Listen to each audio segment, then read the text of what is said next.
রবিবার দিন আমরা প্রায় সবাই চেষ্টা করি স্পেশাল কিছু রেসিপি রান্না করার। বিশেষ করে মাছ আর মাংসটাকে আমরা একটু স্পেশালভাবে বানাতে চেষ্টা করি। তো আজকে আমি বানিয়েছিলাম থেচা চিকেন, যেটা একটা মহারাষ্ট্রিয়ান রেসিপি। আর এই রেসিপিতে মশলার খুব একটা ব্যবহার হয় না, খুব কম সময়ে সহজেই বানিয়ে ফেলা যায়।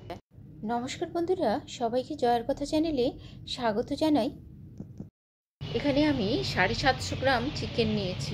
থেচা চিকেন বানানোর জন্য প্রথমে আমি চিকেনটাকে দই, গোলমরিচ আর নুন হলুদ দিয়ে কিছুক্ষণ ম্যারিনেট করে রেখে দেব।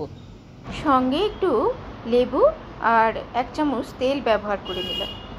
এখানে আমি 1 চামচ লেবুর রস ব্যবহার করেছি। সমস্ত কিছু ভালোভাবে মাখিয়ে আমি এটাকে ঢাকা দিয়ে রেখে দেব। অন্যদিকে আমি থেচা মশলাটা তৈরি করে নেব। থেচা মশলা তৈরি করার জন্য প্রথমে একটা পাত্রে বেশ কিছুটা রসুন, কাঁচা লঙ্কা আমি এরকম শুকনোভাবে এটাকে রোস্ট করব। কাঁচা লঙ্কার ব্যবহারটা কিন্তু তোমরা তোমাদের টেস্ট অনুযায়ী করবে, তবে লঙ্কার পরিমাণটা এখানে একটু বেশি লাগে। আর আমি দেখো আগের থেকে কিছুটা চিনেবাদাম আমি মাইক্রো ওভেনে এরকম করে আমি ভেজে নিয়েছিলাম শুকনোভাবে। এর খোসাটা আমি ছাড়িয়ে এর মধ্যে এখন দিয়ে দেব। সমস্ত কিছু বেশ ভালোভাবে রোস্ট করব।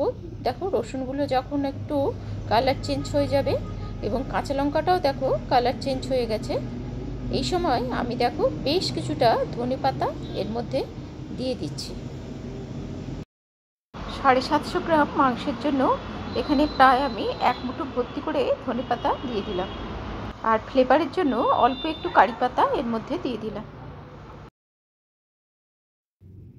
এখানে আমি কিছুটা কারি পাতারও ব্যবহার করলাম। পরে সাজাবার জন্য এখান থেকে 2টো রোস্ট করা লঙ্কা তুলে রাখলাম। তো দেখো এখন পাতাগুলো একটু শুকনো শুকনো হয়ে গেছে। তো এখন আমি সমস্ত উপকরণগুলো একটা মিক্সির জারে ঢেলে নিচ্ছি। সমস্ত উপকরণগুলো আমি একটুখানি মিক্সিটা ঘুরিয়ে একটু আধা ভাঙা মতন গুঁড়ো করে নেব, মানে পুরোটা পেস্ট করব না, একটু রাফলি আমি এগুলোকে পেস্ট করব। এই উপকরণগুলো শিলে বা হামানদিস্তাতেও কিন্তু ছেঁচে তৈরি করে নেওয়া যেতে পারে। আর এই উপকরণগুলো ছেঁচে তৈরি করা হয় বলেই এই মশলাটার নাম হচ্ছে থেচা মশলা। আর এই থেচা মশলা দিয়ে যে রেসিপিগুলো তৈরি হয় সেগুলোকে তাই থেচার রেসিপি বলা হয় আর কি। এখন পাত্রে আমি তেল গরম করে নিয়ে ওর মধ্যে কিছুটা গরম মশলা ফোড়ন দিয়ে দিলাম। সুন্দর গন্ধ উঠলে আমি এর মধ্যে এবারে কুচনো পেঁয়াজ দিয়ে দেব। পরিমাণটা আমি দেখো স্ক্রিনে দিয়ে দিয়েছি, তোমরা দেখে নিও। এখানে আমি মোটামুটি মাঝারি সাইজে 3টে পেঁয়াজ কুচিয়ে ব্যবহার করেছি। একটা বাটিতে আদা পেস্ট, কাশ্মীরি লঙ্কা গুঁড়ো, নুন, চিনি আর হলুদ একটুখানি গুলে নিলাম। এখন এই গোলা মশলাটা আমি এই পেঁয়াজের উপরে দিয়ে দেব। তার আগে পেঁয়াজটা কিন্তু একটু লাল লাল করে ভেজে নেব। এরপর সমস্ত মশলাগুলো একটু ভালো করে কষে নিচ্ছি।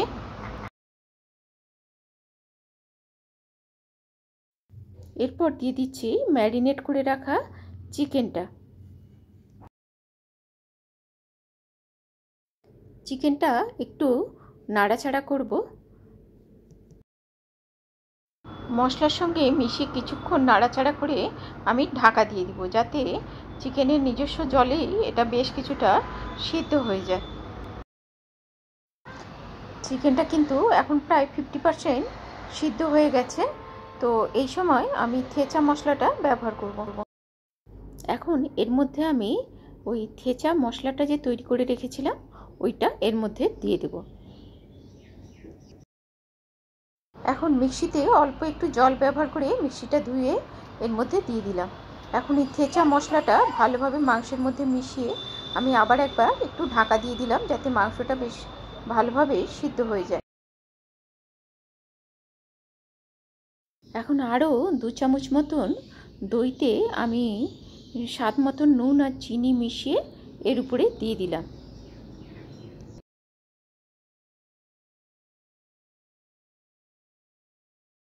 তো এখন দেখো মাংসটা আমার বেশ ভালোভাবে সিদ্ধ হয়ে গেছে। আর এই রেসিপিটা একটু শুকনো শুকনো হয়। আর যে গ্রেভিটা দেখছো এটা কিন্তু অনেকটাই শুকিয়ে যাবে ঠান্ডা হলে। এটা এরকম মাখা মাখা খেতেই বেশি ভালো লাগে।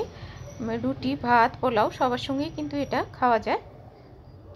নামাবার আগে উপর থেকে আর অল্প একটু ধনেপাতা কুচি ছড়িয়ে দিলাম। এখন একটা পাত্রে ঢেলে নিয়ে লেবুর টুকরো ও লঙ্কা দিয়ে সাজিয়ে নিলেই তৈরি হয়ে যাবে খাওয়ার জন্য ভেজা চিকেন। সবাই ভালো থেকো, সুস্থ থেকো এবং এতক্ষণ সাথে থাকার জন্য অনেক ধন্যবাদ।